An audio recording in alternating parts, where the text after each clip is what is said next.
how alarming is this type of loss? I mean, a loss is a loss, so it's not any more alarming than any other loss. So this is the NBA these days, you know. It's such a fast game and so many threes that there are just going to be some nights where everything goes your way or everything, you know, goes the other team's way. And I thought Sacramento was brilliant tonight. They played a fantastic game. So we just have to regroup and get a day off and come back in on Tuesday. He's got a point, right? I've said it several times, like this is the NBA. 20-point swings in just these all-or-nothing games where teams get avalanched out of the gate and they can't recover. At the same time, they better come out and look different the game after that. You know, because for all the Kerr haters and people that want to blame Steve for everything, to me becomes ridiculous. And at a certain point, you have to understand, hey, as long as Steph's here, Steve's going to be here. You kind of got to deal with it. And on a given night, when he has a really bad night, I'll call him out.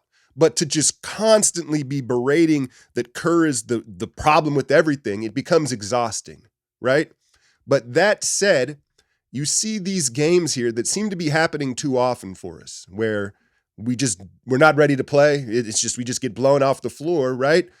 Kerr's voice doesn't ring the same as it once did. Like, and there's nothing he can do about that.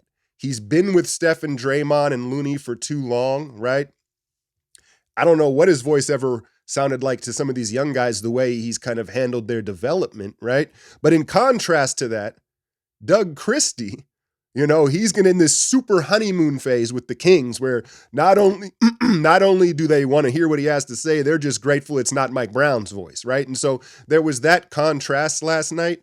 And I understand what Kerr's saying there, but at the same time, I kind of don't like that he's just shrugging it off, you know, because if you really look at who he has been and who we know him to be, he doesn't believe that. Like all this stuff matters as far as will and morale and mentality. Come out and have another stinker like that Tuesday? You know, at a certain point here, he can't motivate this team. But at the same time, who can motivate Steph and Draymond at this point? And we sit here now almost halfway through the season. I don't want to overreact because it's like, again, kind of like what Kerr said, if we lost by 7 points down the stretch missing free throws, it still sucks. It's still an L, you know, and maybe we're not overreacting to how humiliating that beatdown was. But I'm ready to draw a few conclusions on the season now that we are almost at the halfway point. One, like I said in the breakdown, Trace Jackson's not a starting center. He's just not a starting center. And I think we were all very intrigued finally having a young athletic guy at that spot. And I think he's defended better than maybe I expected. He gives you some rim protection. He runs the floor. Like, I'm not saying he's, you know, he doesn't do some positive things, but we're watching, he's had enough chunk of time here and opportunity to start to show something on the offensive end. And he's hurting the offense. He doesn't want to shoot free throws. Like the finishing, we talked about it, the pump faking, and it makes no sense that he can guard Sabonis, get pump faked to death, and then it's just not in his conscious mind to try to pump fake Sabonis on the other end, right?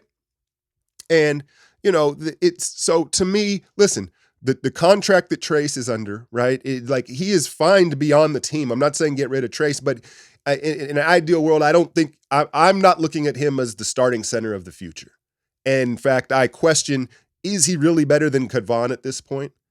He makes some louder plays. He's a different player, but I'm not so sure that minute to minute he's better than Looney right now. And Looney's been having a good year. So there's that. And then the last video I spoke about it, like Buddy Hield can't be a heavy minute guy for us. Too low IQ of a player, too inconsistent with the shot. It'd be one thing if he was just knockdown shooter all the time, then you could live with some of these other deficiencies. But since he's such a streaky shooter, now it's just, you can't live with it, especially when you've got Lindy and Moses sitting behind him.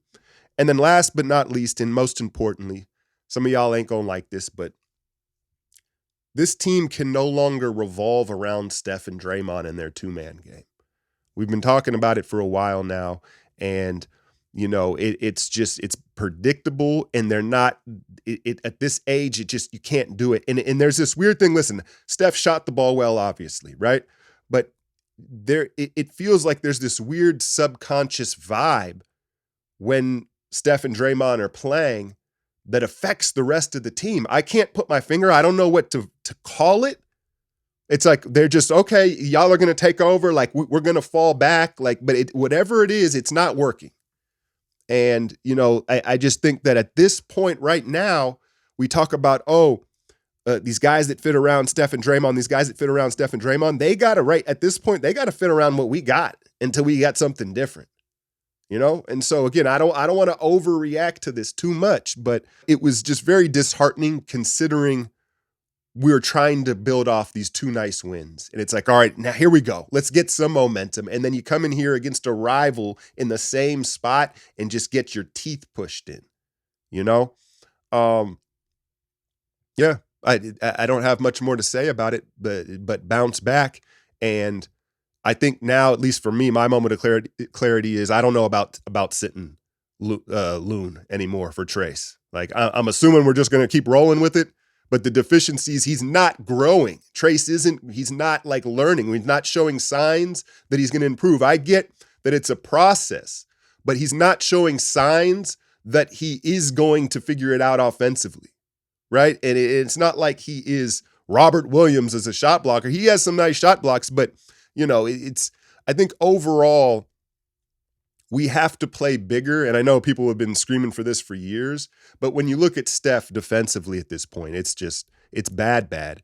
And the closeouts and just all this stuff. And it's not just having one big rim protector behind him. You just have to generally have more size around him when Wiggins and Kuminga are in there and slow-mo that can just help negate some of that. We got one last road game here Tuesday against this Heat team who are in all sorts of turmoil themselves. They're probably going to try and send Jimmy over to our locker room. Nah, I'm good. We good off that, right? But you would hope that they could beat this Heat team. And then they head on an East Coast road trip where you've got the Pacers, the Pistons, the Raptors, which, you think you could win some of these games here, but I can't call it. Hey, like Steve said, this is the NBA. Sometimes you're just going to get your shit pushed in right away, and there's nothing you can do about it. No, I don't know, man. It's frustrating, especially doing what I do, like with the breakdowns. Like, what am I supposed to do with that game? There was like 8 minutes of meaningful basketball. But yeah, man, I guess the Kings, maybe it reflects more on the Kings and Doug Christie in this change and how motivated they are. And if they're going to go on a big run here, it won't look as bad in hindsight. But in the moment, it felt bad. And it's still an L, right? And it's still disheartening and letting you know, like, hey, this still doesn't look right. It doesn't feel right, even when Steph's there. Steph has 20 points in the first half and you're down 20. What does that tell you? It can't all revolve around Steph anymore. He's got to adapt too. Anyway, we better have an inspired effort against this Heat team Tuesday night. I'm out, y'all.